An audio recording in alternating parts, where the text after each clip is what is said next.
Hello to everyone, and today we have another interview. Today we are honored to have Professor Derber, Charles Derber, Professor of Sociology at Boston College, who has written 26 books on politics, democracy, fascism, corporations, capitalism, climate change, war, among other things.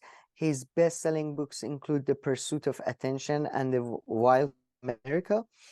He writes for and has been reviewed in the New York Times, the Washington Post, the Boston Globe, Throughout, and other leading media.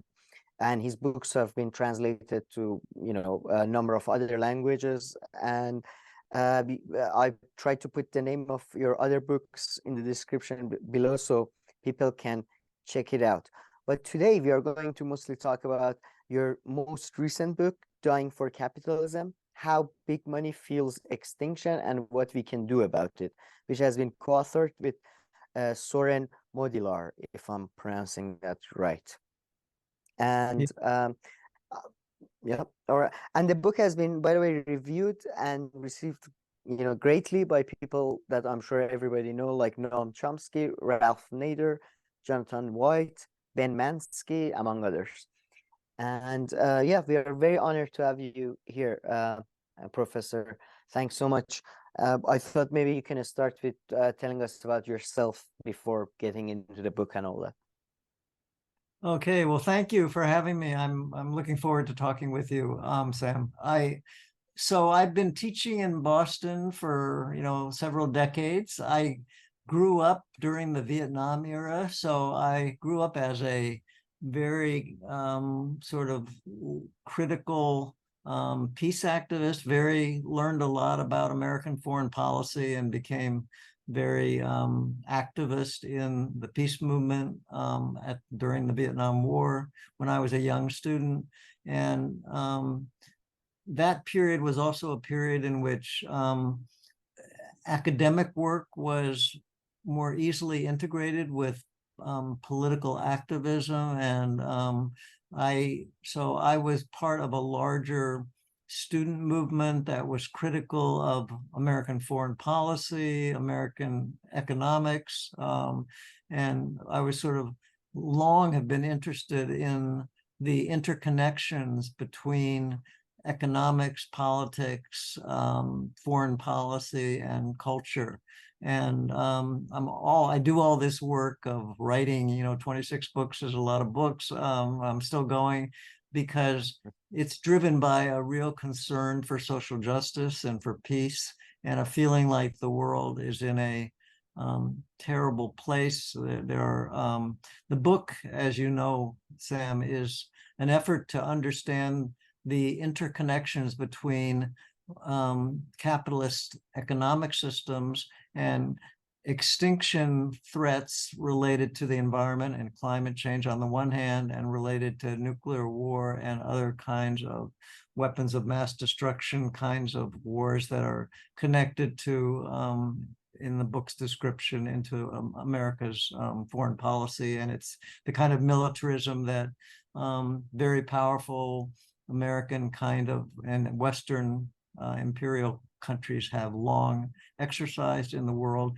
So the book that we're going to be talking about is my most recent book. It came out about a month ago, and it's an effort to look at the interconnections between capitalism, environmental destruction, and military destruction. And then it offers a kind of way of thinking about how we can avoid these. In some ways, what I'm describing in the book is what I would call the greatest emergency that human beings have ever faced, which is the possibility of total extinction, not only of humans, but all life on the planet. I think we often forget how much arrogance humans have in the occupation of the planet, and how much we've sort of dominated so much of the biodiversity crisis, which is linked to climate change. As every day 1,000 animal species are going extinct. And so the violence that we perpetrate against other nations is connected to violence that humans have imposed on the planet and on other life species. So it's a very grim sort of future that the world is facing unless we understand fully, one, what are the real forces driving this extinction, this danger of human life extinction, and two, how do we change large systems that contribute to these extreme dangers? And it's a particularly relevant book for our conversation today because we're on the brink of a new war in the Middle East, which is very much entwined with the kinds of issues that I'm discussing in this book. And so we might want to get into a conversation about what's going on in the Middle East right now as well. But in general, my long concern has been about how the economic forms of capitalism that have been dominant in the West have given rise to both extreme inequality and social injustice at home, and also a great amount of destruction and war that's been devastating for countries all over the world. So I think one of the reasons my books have been translated into so many languages is that people appreciate Americans who give a clear critical view of how their own country has contributed to so much danger and death in the world. And it's certainly an appropriate moment for us to be talking about this issue. Yeah, it's what's going on in Middle East right now, I guess, is quite grim, but yeah, it's sort of for our interview it was related, so that came to my mind before the interview too. But before, actually I was going to talk about that and perhaps even the Russia-Ukraine conflict, because that's mentioned in your book. Yes. But before that, I was just wondering if you can give us a glimpse of what you mean by the extinction triangle. What are the three, I guess, forces that are? Right.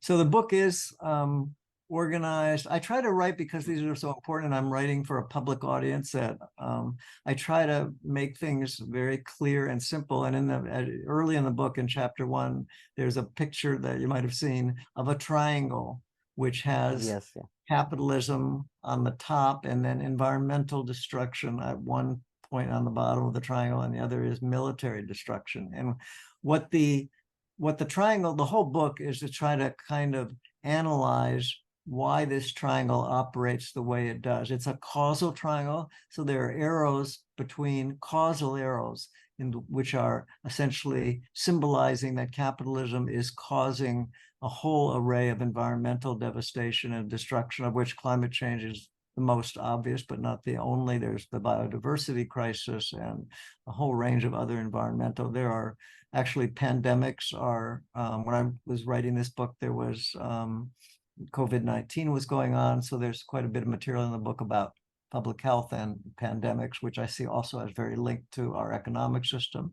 And then on the other side of the triangle, there's a long set of arrows between capitalism and war. So there's a lot of analysis in the book about why it is that capitalist systems, particularly the American capitalist system today, is so deeply militaristic and engaged with so much conflict, violent conflict around the world.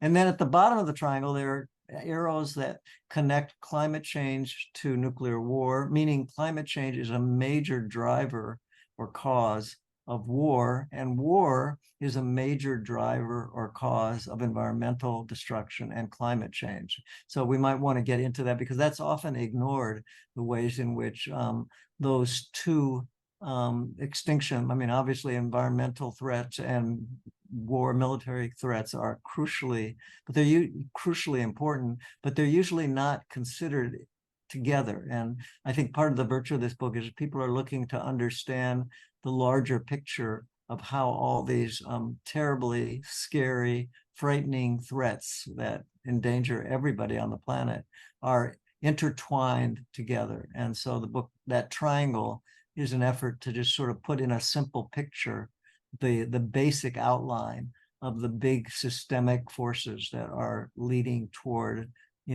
global destruction. That is fascinating. There are other authors that I think have recently talked about the role environment can play in causing wars and vice versa. And historically, we know that many historians argue that all the troubles of 17th or 16th century in Europe, some of them may have been caused by climate change at the time.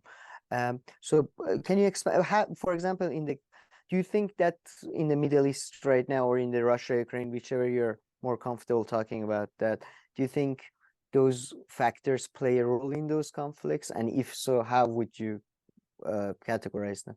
Yeah. Well, in terms of the military conflicts, American engagement Mm, since, I mean, for a very long period of time back in the World Wars, major American financial and corporate interests that were tied to J.P. Morgan in the European case, and to Rockefeller in Middle Eastern and Asian oil.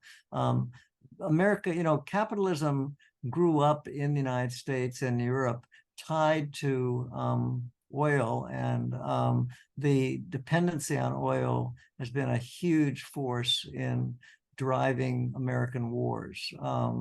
So this preceded, obviously, after 9/11, the American interventions in the Middle East were very centrally focused on concerns about how to get control over Middle Eastern oil, and a fear that America might lose that control.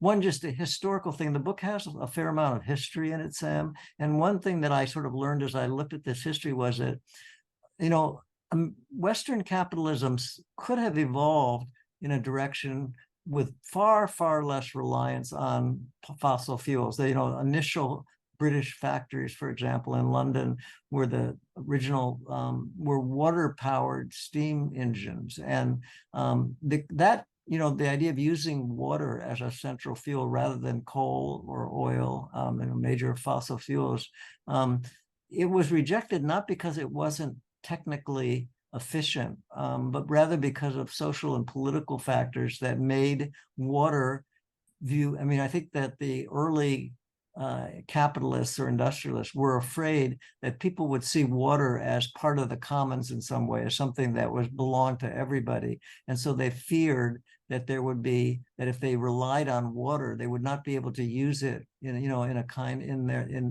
control it for their own purposes. And so the shift from water to oil and coal was in large measure a kind of social and economic and political decision rather than a simple matter of technical efficiency. I mean, imagine how different the world would be if capitalism had evolved without a central reliance on coal and oil.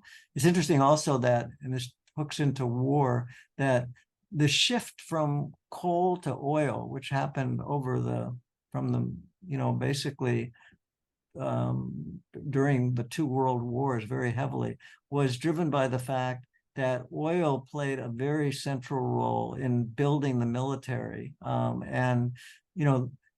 As I said, there are very deep historical and causal connections between war and climate issues. And one of them has to do with the fact that war has been historically a major catalyst for the development of oil and gas as drivers of both war and the economy. So the United States has obviously gone frequently to war to secure oil ever since it was discovered in the Middle East in the 30s. And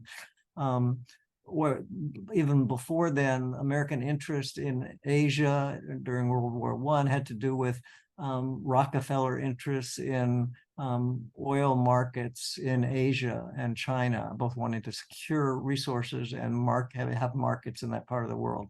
So American wars have long been important in driving sort of the environmental direction of American capitalism. And in some ways, we've gone to war to secure our ability to burn fossil fuel and create climate change. In some sense, American wars have been fought to secure Western rights to basically perpetrate climate change on much of the rest of the world, which is a view you don't hear very often in the United States.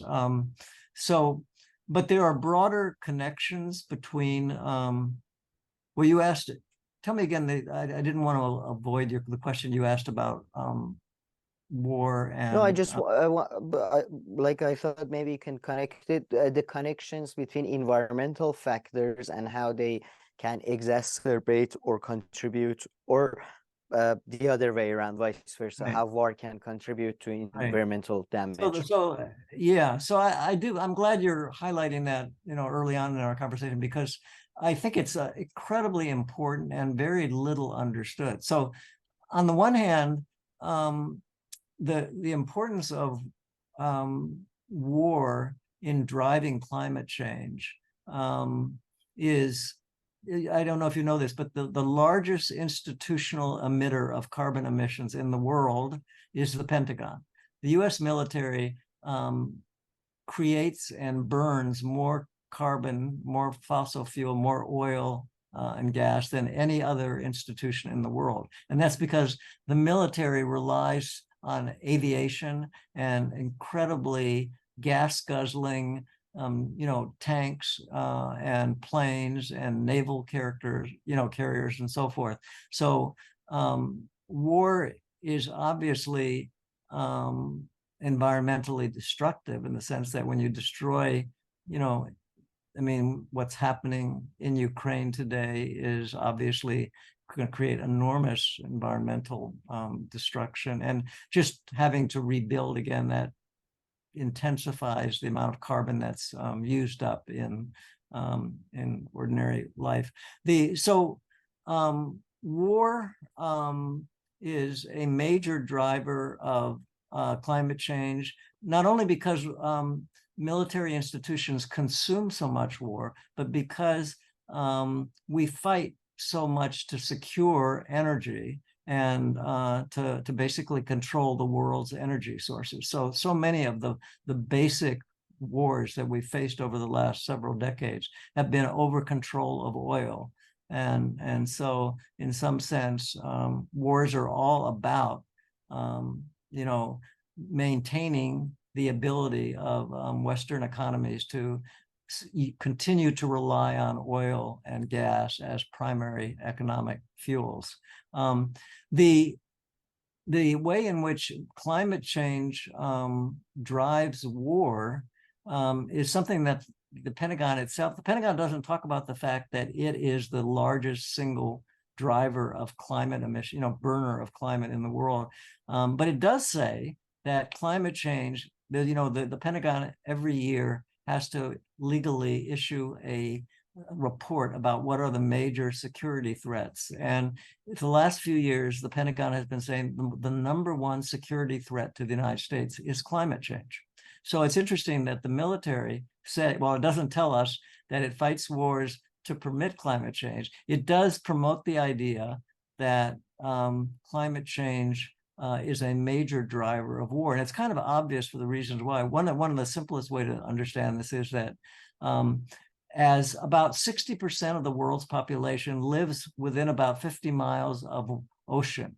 And so as the planet heats up, the water level rises. Obviously ice melts and water levels rises. And so all these millions and millions of people who live near the sea are being forced back. You see that in low-level areas like Bangladesh and other, islands which are very low-lying. But in the United States, for example, around Florida and California, you see a lot of people already being driven out of their homes by a combination of sea rise and by extreme floods, fires, temperatures that basically make the land where people are living uninhabitable because they simply can't grow crops or insure their homes. In Florida now, people who are living fairly in rather expensive places can no longer insure their homes and are fleeing Florida because it's just too expensive to guarantee the safety of the home against all the natural disasters that are being caused by climate change and so forth. So when you have a kind of environmental disaster going on that's displacing or threatening to displace millions and millions of people, they have to go somewhere.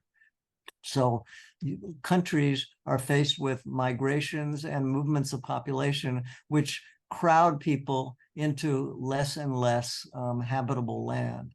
And as the temperature rises and all the agricultural consequences and the water consequences of drought and flooding and extreme heat, continue to advance, it simply puts enormous pressure on populations that have to leave their homes and creates new competition for land which is inhabitable. And that creates obviously conditions for violence within countries and across countries as countries seek to expand, to gain more access to both resources that are being burnt out in their land and to areas where their populations can go. So climate change is a major driver of armed conflict, just as war and armed conflict is a major driver of climate change. It's kind of interesting. It's one of the, I think, pathologies. I know you said that you talk to a lot of intellectuals. I think it's sort of a pathology of the university and of academic life. They tend to carve up problems. So environmental scientists don't study war, and war people, military studies people, foreign policy people don't tend to study environment. So these issues, which are very intertwined and need to be understood together, are usually separated. So people rarely discuss how important war is in generating climate change and how important climate change is in generating military conflict and war.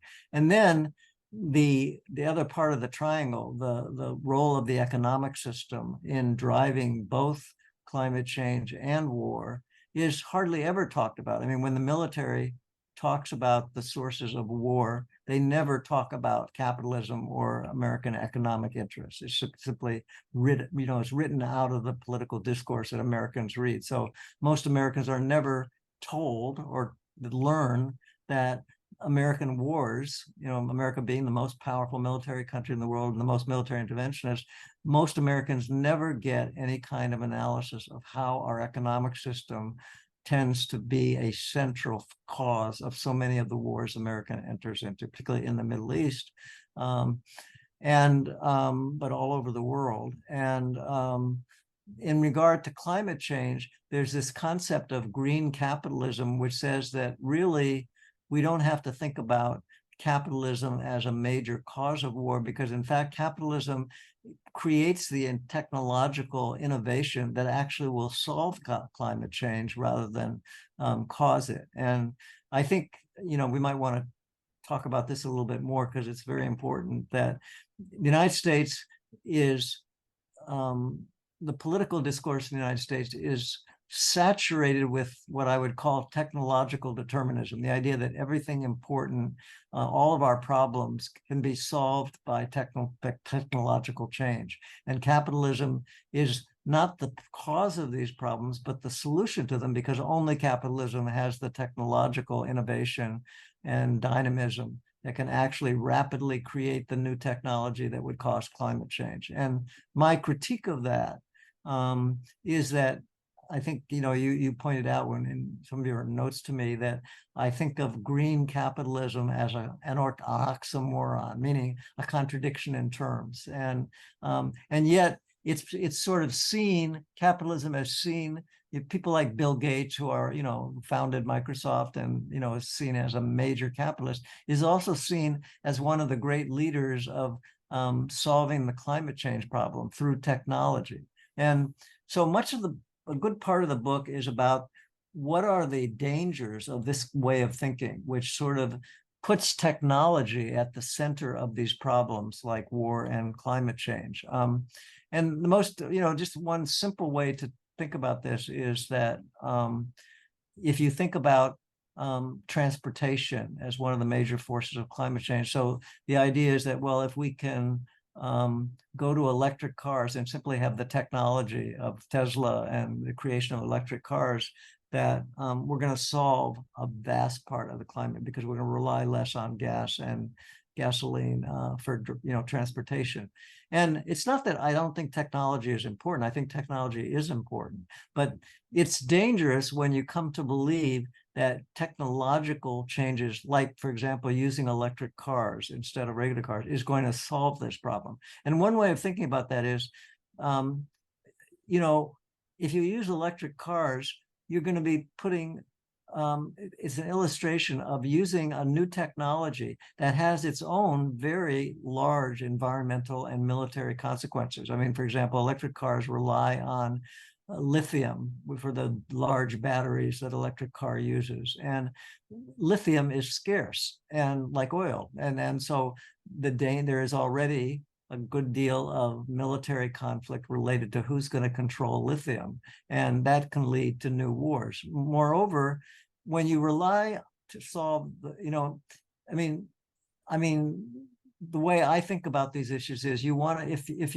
if a social or economic system is causing a problem, technology cannot solve it. You have to change the system itself. So if in this case, if capitalism is driving climate change, simply changing the technology of the automobile is going to be far less productive than changing the way in which the people learn to move around in a city or in a country. And so let's say it's sort of obvious if you say, well, if we're going to rely on a new technology of the electric car, I think electric cars are valuable. I don't think they're bad. But the idea that we can simply move to electric cars and that will solve our problems, the most obvious thing to me is say, what about creating walkable cities, which are not built around roads and suburbs and all kinds of areas, which are by their nature a social and economic system. The United States, I don't know if you've been to the United States, Sam, but it's a very dispersed country where people can't walk to their office, to work, or to their neighbor because it's so spread out they have to drive. So even if you're using an electric car, you're still going to be manufacturing many, many cars to move people around, which is going to produce all kinds of new a sort of overproduction of resources. And you're essentially simply using different resources to overburden the planet. If everybody has got to jump into a car in order to go shop for their food or to get to work or to see their friends, then whether it's an electric car or a gas-driven car, electric car is better, but it would be far better if people could actually walk to see their friends and walk to get their food or walk to their work, right? And so that's a kind of way in which it's a typical American kind of cultural pathology, and it's a way of avoiding social change, right? So if you feel like technology within the existing system can solve the problem, just get a new type of car, then you don't have to change the overall kind of way the people are living in the given social and economic system. But if you move, for example, and say, oh no, there's something wrong with building a highway, a whole society on concrete and, on pavement, and, you're creating another form of an artificial environment, which is going to be very destructive to the natural environment. And so you want to move toward a kind of urban environment, which is more natural and allows people to move around without relying on these technologies, which, whether they're electric cars or batteries or gasoline, they're going to be putting enormous economic burdens on a finite planet. Capitalism is characterized by insatiable appetites for growth of profit and of commodities. And you can't continually burden a finite planet with insatiable appetites for growth and production and profit. I mean, that's where the oxymoronic character of green capitalism comes in. As long as you have capitalism, you're going to have a system full of companies looking to maximize wealth and profit and are willing to exploit whatever environmental conditions are necessary in order to maximize that profit. In fact, climate change becomes just one huge externality of the capitalist system itself. An externality is simply a cost that is externalized from the producers to the population at large. So, for example, if a factory pollutes a river but doesn't have to pay for the pollution is an externality which is produced by the factory but paid for by the people downstream who are getting sick from the pollution. And that's sort of a way of thinking about climate change more generally. Climate change is being produced by massive profit-driven companies that do not have to pay for all the pollution they're sending downstream that are heating up the planet. And the cost of all that is being absorbed by all the rest of us, right? Because the companies don't have Exxon is not paying for that cost. You and I are paying for that cost because the environmental damage and the military costs that are associated with getting that profit for Exxon are coming. They're from the point of view of the prime powerful actors in the capitalist system, it's purely an externality. It's an externalized cost that they don't have to worry about. They make profit off it. So Exxon, the largest American oil company, says, well, we're moving toward a green capitalism. We're trying to diversify our energy sources. The truth is, there's so much oil in the ground that Exxon has spent millions on developing, and it's so profitable for them to essentially keep drilling that oil. They keep lying about what it is they're actually doing. They say we're actually moving toward a green capitalism. They're actually making enormous amounts of money by, it's sort of like what the tobacco companies did when they talked about cigarettes 50 years ago. They said, tobacco does not cause cancer. They lied about it, and they finally took a. So there, I don't know. Filter on. What's that? They added a filter to, like, Yeah, I think, exactly. to They sort added of a filter to it. convince And people that it's right, better. exactly. You could smoke filtered cigarettes and you would be okay. That's a good example of a technological kind of diversion.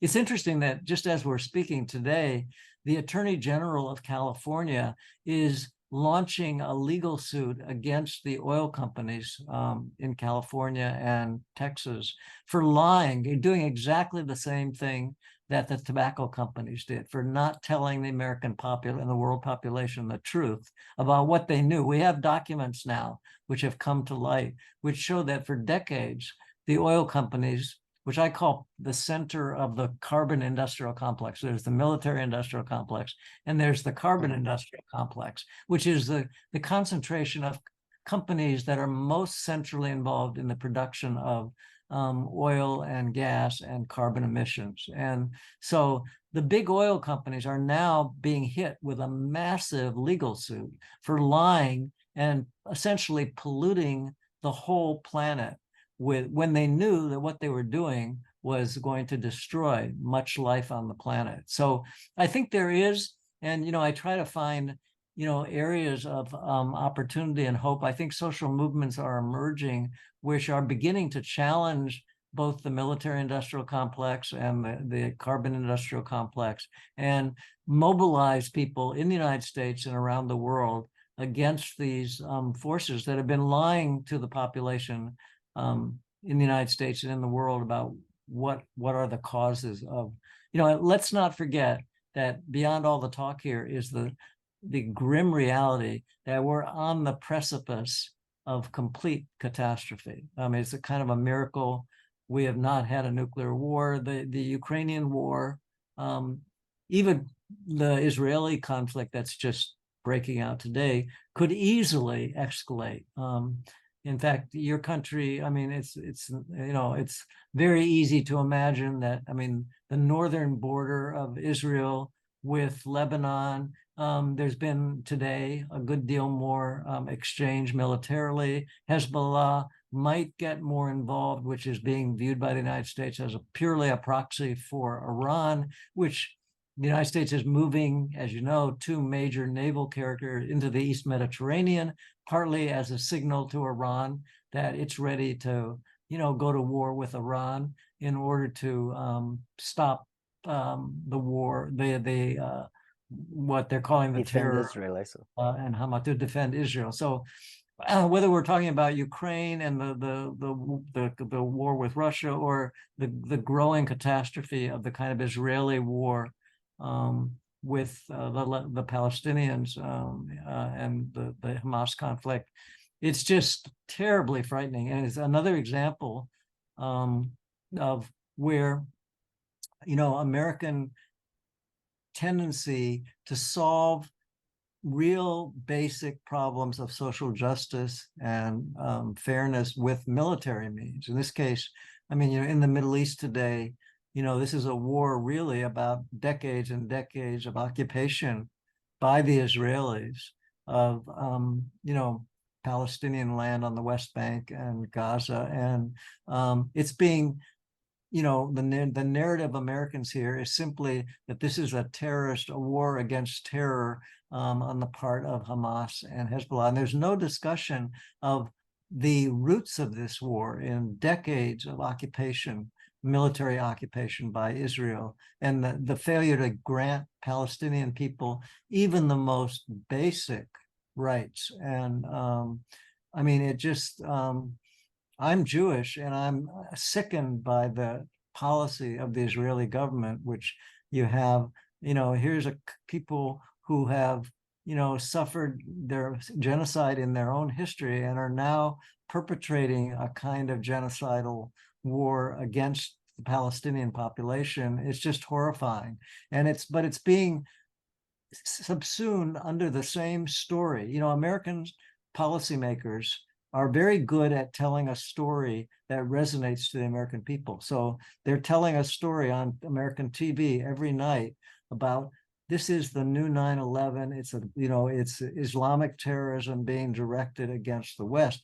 There's nothing about the decades-long occupation of, and they don't remember that bin Laden, and in the email he sent out when he explained 9/11, the original 9/11, he said much of this had to do, his rage at the West had to do with, Western Palestine. abuse of Palestinian rights, fundamental. He said that we cannot endure this kind of political and economic exploitation of the basic Palestinian rights. So the original 9/11 and all of the incredibly propagandized stories that are being told to the West about terror are being completely divorced from a really truthful tale of what's driving these conflicts, which, the Middle Eastern, the war we're going to be seeing, as soon as Biden leaves Israel, Wednesday, my guess is there will be a massive invasion by the Israelis into Gaza, which will kill thousands and thousands and thousands of innocent civilians there who are trapped, have no way out. And it'll be understood in America as simply a way of dealing with terrorism, because people don't know anything about the history of the occupation that Israel has been waging, and the war the kind of terrorist war that Israel has waged against the Palestinian people for, ever really since its foundation. So this is, the book, unfortunately keeps becoming more relevant as we see these interconnections between these different forces that are creating so much violence and so much destruction in the world. Yeah, I mean, besides the war, by the way, you dedicate parts of your book to how sanctions can even, I guess, in the same manner, but in a less intense way, exacerbate environmental issues and contribute to the same thing. But yeah, I mean, on the Palestinian thing, I was going to say, Let me just say, here in in the sanctions, US, if I could just say one thing, yes, Sam, you're right that sanctions are really important because they again are kind of masquerade, a way of disguising the kind of militarism. So, for example, I talk in the book about the growing new Cold Wars with both Russia and China. So, the America is sanctioning, in the name of peace, it's sanctioning Russia and trying to basically, destroy the oil and gas industry and all exports, and to sanction the leaders of Russia without, as if it's somehow a peace endeavor, whereas and the same with China. The American sanctions of trade with China are an interesting example of how sanctions done presumably in the name of peace are actually essentially part of a kind of simmering and growing Cold War. The United States is afraid of growing Chinese economic power and sees Chinese economic growth and the Road and Belt initiatives and so forth as a kind of threat to American power. And so in the name of, quote, protection of human rights and democracy, they are sanctioning, any country that decides to cooperate with China on economic development or on trade. So these sanctions are part of another way of disguising this kind of terrible, violent military approach to world conditions. So whenever a country, whether it's China or any country that seems to be developing economic powers that might compete with the American economy, American companies, sanctions become part of a broader story of defining that power, that growing economic power, as the enemy. And I'm really terrified by the extent to which this is a very bipartisan thing. It's not just Trump in his war with China. Biden, a Democratic and presumably more liberal president, is incredibly militarized. He's for 50 years, he's been a deep part of the American national security establishment. He's never seen a war that he doesn't like. And so he is not in the, his willing to, totally finance the Israeli war against the Palestinian population is just terrifying.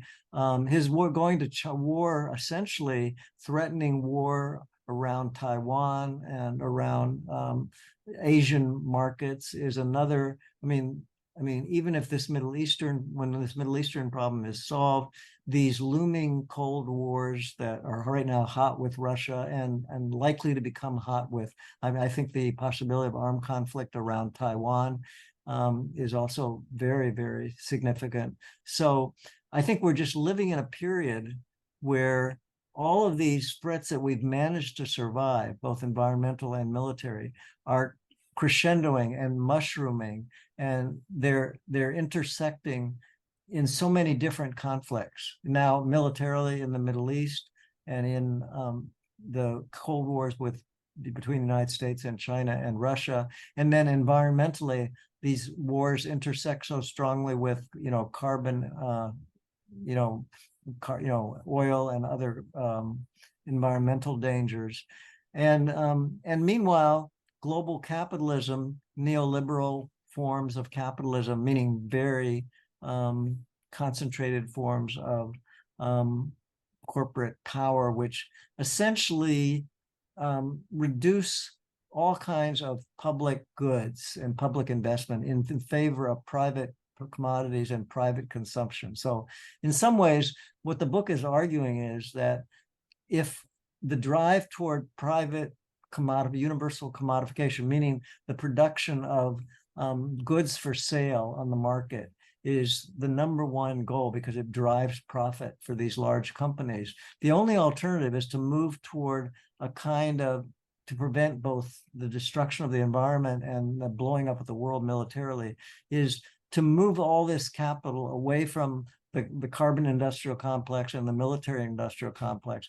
and move it into public investment in public needs, education, healthcare, green jobs, the entire set. I mean, we're talking about rebuilding the infrastructure of the whole economy. And I think that what it takes is a diversion of these millions and billions of dollars of military capital and oil and other kind of fossil fuel capital, and redirecting it from corporations into the public commons, essentially. And so much of the book at the end is an effort to look at what we mean by a public goods economy, an economy which in contrast to capitalism, which is driving both war and climate change, is basically fueling sustainable economics and based on public goods which are not being produced for profit, but for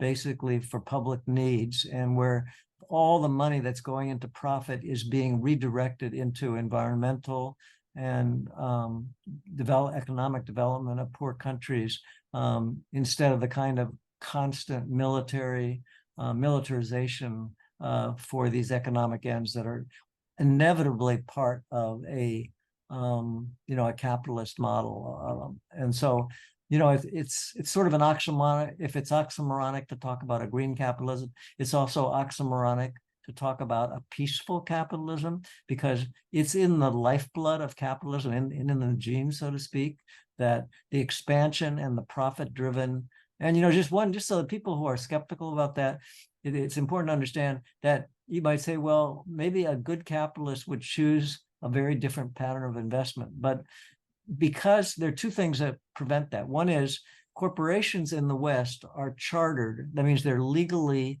founded according to laws which say that the fiduciary obligation of the directors of the corporation, meaning their legal obligation, is for one thing: it's for profit. If they do something other than to maximize profit, they can be sued by their stockholders, because the law that sets up the corporation says this is a contract between the investors and the managers. And if the directors of the company violate that contract, they can be put in jail. For example, if they say, I don't want to make money anymore off oil, they can be sued by the investors in the company. So this is a legal fiduciary constraint on capitalism as it's structured in the United States. So that's one very important thing to know. The other is that capitalists obviously are competing in capital markets. In other words, they have to compete for funds. And where do they go to get their money? I mean, who gives them money? People who want money very fast, large private equity firms, Wall Street firms, who are looking for very short returns and capital.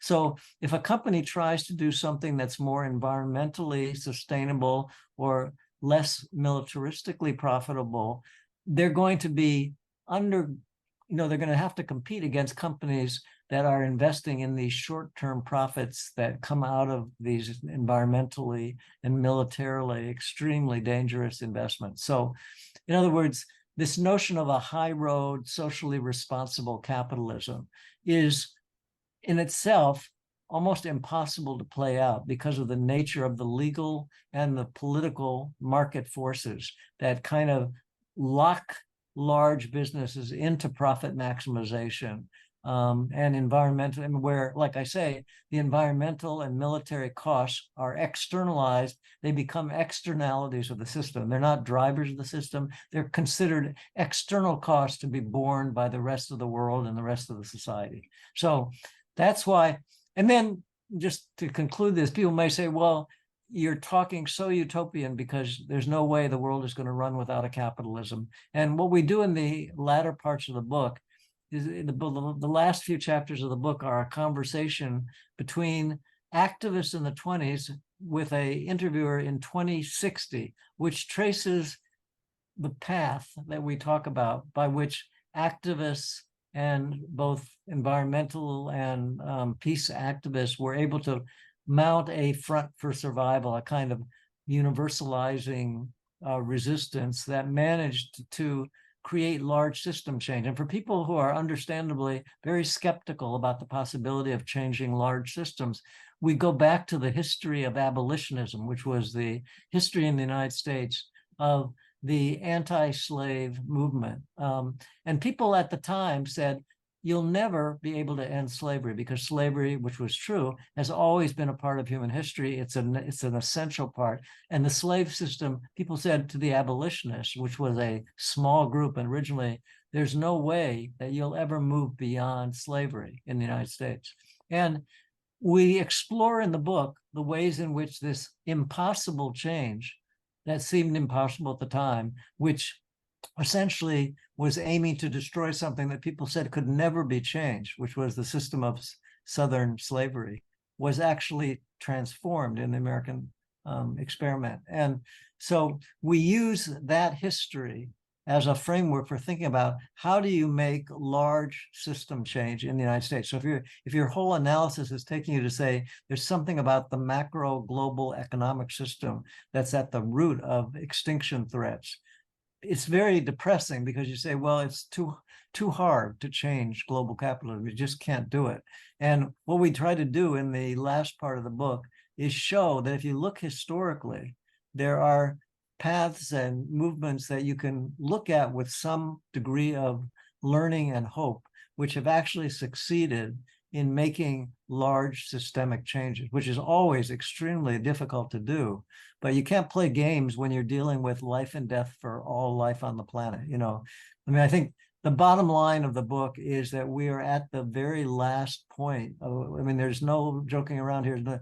If you don't really deal with the underlying roots of this problem quickly, you're going to be too late. There's going to be no alternative. And so it's just extremely important that people are clear-eyed about what are the real causes of these emergencies, which are, when I wrote a book called Greed to Green about 10 years ago, where I called on Obama to declare a national emergency to say that the environmental destruction climate and the military climate were going to destroy the world. And he, of course, became part of the problem because Obama simply embraced the larger economic framework that American presidents are elected to preserve. And so you just have to have, we had an Occupy movement where, and we have today an emerging labor movement.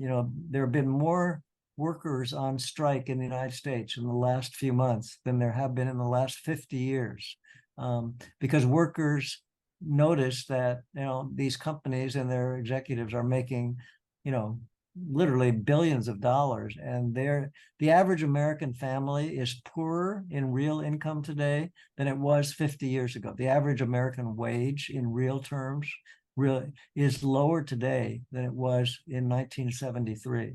So you've seen all this growth, and all the money has concentrated at the top into, I mean, there are 10 Americans who have more wealth, 10, than over 150 million Americans. There's just insane concentration of wealth and income in the United States. And so that produces misery. I mean, about half of all Americans, which is seen as a wealthy country, are on the edge of starvation. One crisis, losing a job, getting an illness, will quickly take half of all Americans into a state of poverty. So there's an enormous fear and desperation among American workers, and the absence of a strong American left, a class movement, has driven a lot of these workers to Trump and to the right, because they rightfully feel abandoned, and the Democratic Party sort of abandoned the more class-based politics of the New Deal during the Great Depression. And so much of my work also has been oriented toward looking at how can the progressive left forces, peace and justice forces, reconnect with the economic roots. Too much of the American left, in my judgment, has been focused on race and gender issues that have been separated from core class economic issues. And there's a growing awareness on the American left of the limitations of what I call a siloed identity movement. In other words, movements that focus on racial justice or gender justice, which is obviously an important issue.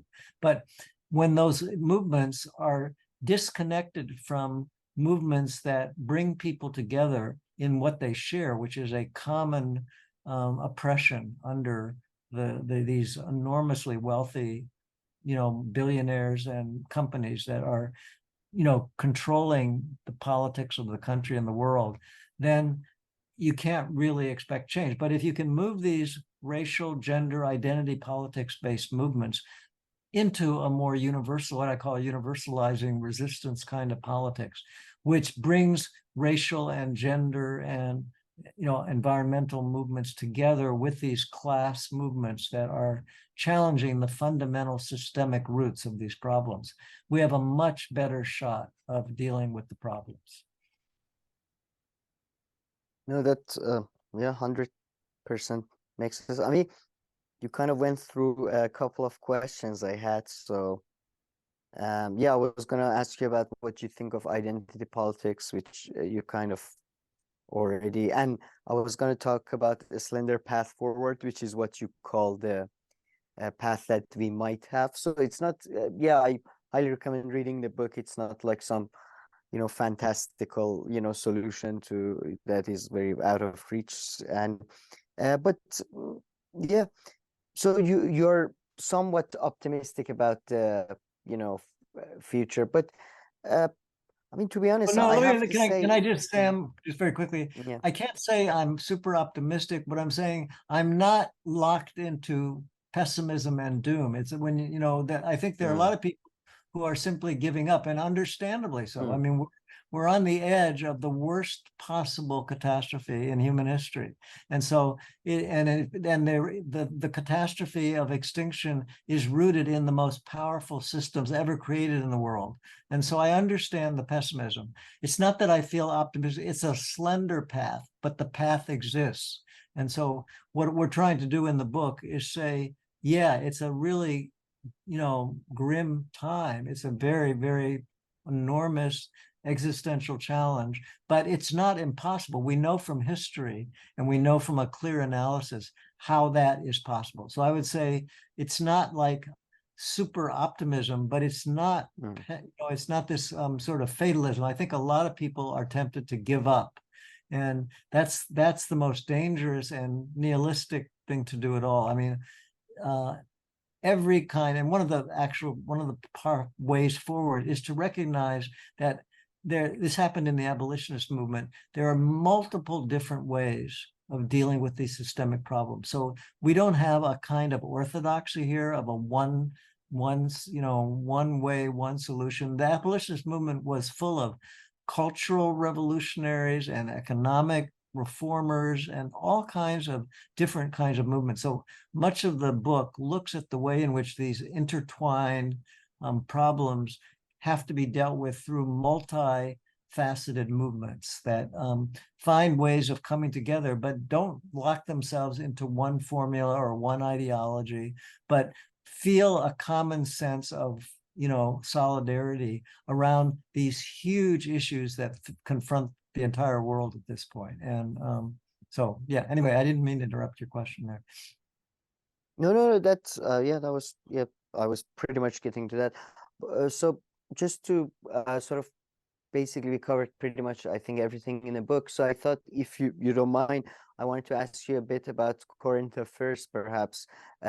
Russia-Ukraine war, the current Palestinian-Israeli situation, and the upcoming US elections. I think all things that you might want to comment on. But I don't know, so I leave it up to whichever you like to comment on, or all three. I don't know. Yeah. Well, we've talked some about the Middle Eastern Israeli. conflict, Israeli conflict. I mean, it is a perfect example of where, Biden, again, who is presumably a liberal Democratic president, has put no space at all between himself and an extremely right-wing exploitative. You have to remember that right before this war, Netanyahu, there was a civil war breaking out in Israel because the sense was that Judicial Netanyahu was becoming, his judicial his wrecking of any judicial independence, reforms. Supreme Yeah. Court reforms, was a movement toward sort of Trumpist kind of authoritarian autocracy. And so I felt like, what perfect timing for Netanyahu, that the war, there's nothing, when people are rising up against your power, you use war as a way to unify the population against an external enemy. And so Netanyahu, nobody I think could be happier than Netanyahu about this conflict. And I think There seems to be quite a lot of criticism pointed at him for security failures or yeah, intelligence failures. that is true. So I think people, maybe I'm you're right. No, that's important, Sam, that it's true that the polls are showing right now that Netanyahu is extremely unpopular as a military leader in Israel right now. People are blaming him for taking the ball through his judicial and authoritarian thing. He was not putting enough attention onto things that the Israeli now feel was made Israel vulnerable to Hamas attacks. So yeah, I don't think it's going to work out well for Netanyahu. But in the meantime, I think the way that it connects with the conversation we were having is that this is an American war. Israel is essentially an outpost of the American military in the Middle East. $4 billion go every year into Israel from the United States. We write them a check. They send the money back to Lockheed Martin and Boeing and other big military companies, which then produce the planes and the bombs, which are then sent back to Israel to be used against the Palestinians and other Arab countries. So this war is very frightening to me because it's there's going to be probably a cost to civilian life, particularly of the people in Gaza, the ordinary, who are mostly young, that half the Gazan population is under 16 years old.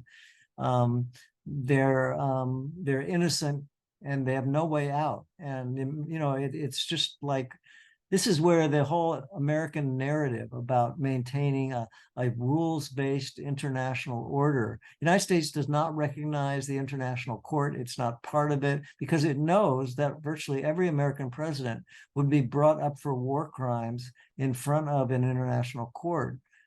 Just as Putin should be brought up for war crimes, so should American presidents. And what Biden is doing in terms of supporting this invasion of Gaza right now is a war crime. It's a clear, unmitigated attack on civilians that violates all the so-called international laws that govern this thing. In the same way, the war in Ukraine, while I have no I don't in any way justify Russian, assault on civilians and the terrible war they've started in Ukraine. It all has arisen from the history, just like the history of Israeli occupation of Palestinian land has been ignored in the United States, if not much of the world. The history of the expansion of NATO and the violation of the agreements after the collapse of the Soviet Union, where there was an agreement made in 1989 between Gorbachev and James Baker, Secretary of State for Bush Sr., that the United States would agree to never, if the Soviet Union allowed the unification of Germany, the United States would never expand NATO one inch to the east. And of course, what happened was that the U.S. expanded NATO all the way kilometers to the border.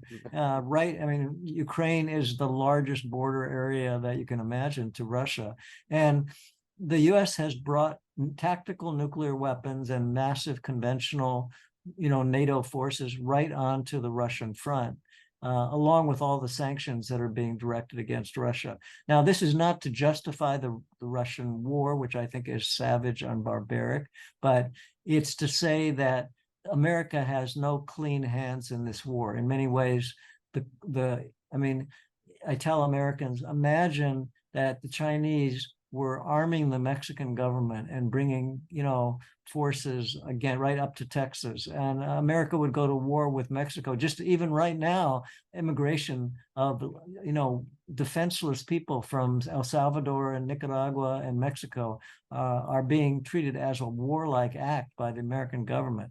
How do they think Russians experience the incursion of NATO into every neighboring part of Russia after Americans don't realize that Russia bore the cost of World War II, that 400,000 Americans died in World War II, about 25 to 30 million Russians died in World War II. and Russia has every reason after 2 world wars to be worried about Western expansion up to their border, because it led to 2 world wars that essentially destroyed Russia. And so again, the militarism, the narrative, the story of these wars it's such a systemic form of propaganda. The Americans don't understand this story, and they think of it simply purely in terms of Russian violence, and there's plenty of Russian violence to go around, but they don't see the roots of this. It's like not seeing the roots of climate change, not seeing the roots of war. You simply can't solve problems. In fact, you aggravate them. A 9/11 war against the Palestinians in Gaza is going to produce multiple new 9/11s against Israel. And again, it's the same blindness that America has demonstrated when it wages these wars all over the world. So all of these conflicts you mentioned are just part and parcel of the same catastrophic way of thinking, of failure. It's really an incredibly powerful form of mind control, both the technological kind of theories of change and the ways of disguising the historical roots of these conflicts. Is just so dangerous.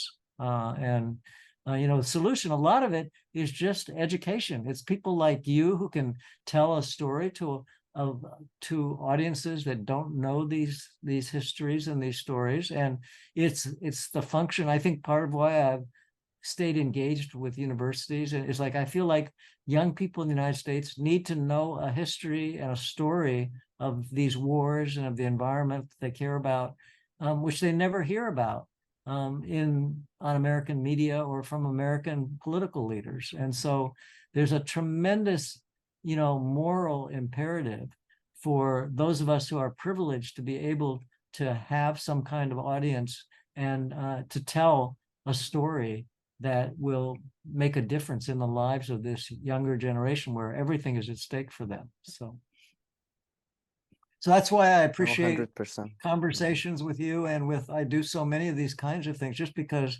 why do this stuff if you're not telling people a story about their survival and basic justice in the world that they're being denied? There's a tremendous need to tell truth to power, and never more important than right now, because literally everything is at stake. We couldn't be talking at a moment which is more dangerous for the world, the survival of people all over the world, and for life everywhere. So. No, 100%. And just before we go, and thank you again for all of that, any thoughts on the upcoming US elections? Do you think you will be about it? You're Oh, fading sorry, a maybe little bit. Yeah, sorry. Yeah. Were you asking about the elections? Yes. I Yeah. ask if you have thought Yeah. about it. Or... So that's another existential fear. And it relates to what we talked about before. Why does somebody like Trump have so much popularity in the United States? I think there's a simple answer there are many answers, but there's a simple, important answer, which is related to what we talked about before, which is the abandonment of the working classes we have 2 corporate parties in the United States. The Democratic Party is funded by very wealthy companies and very wealthy people who support the kind of wars and support the kind of economic agenda, which is impoverishing the lives and jobs, threatening the jobs of all these working class people in Pennsylvania and Michigan and Ohio, whose jobs are being outsourced and who are losing basic social protections, for healthcare, education. As I told you, most working class people, non-college educated people, their wages today are lower than they were 50 years ago. So of course they're going to be angry, and they're going to be angry at the Democratic Party, which is not developing an agenda which is supporting their basic economic interests. So I think that the elections are going to rest on the Democratic Party being able to credibly offer, in other words, in a way that people really believe is serious, a better deal for working people in the country because they're on the brink of economic, they're extremely economically anxious about their jobs, their incomes, their education, their health care. It's an emergency for them. And they will turn toward right-wing demagogues like Trump unless they believe that there is an alternative in the political system that's speaking for them. Biden, in his first 2 years, did quite a large amount of public investment in both environmental and infrastructure and job creation in the United States. But in the last year, he's moved away from that, and his military, his militarism and even his climate agenda have now weakened at a time just as the election is becoming, very, very important. So I worry a lot about the election because the working classes are feeling desperate, and they're feeling that the more liberal, open, progressive Democratic Party or movements have become so involved with identity politics around race and gender and are ignoring, calling them white privilege when in fact they're not feeling privileged at all because they're losing their fundamental, social and economic livelihoods. And so I think, again, I'm worried, but I think there's still, because Trump is such a demagogue and he's under a lot of legal pressure, and the Republicans have gone so extreme that I think there is a reasonable chance that Trump will lose, but it's not at all guaranteed. I worry a lot about the election, and the Democratic Party has got to wake up and offer the people a serious prospect of economic hope and change, and dealing with young people with the threat of violence, both at home and abroad, with guns and with climate change. Because those, when I see my students, those are the issues they worry about. They worry about guns. Are they going to get shot in class? Are they going to have to go to war? Are they going to survive the environment and climate change?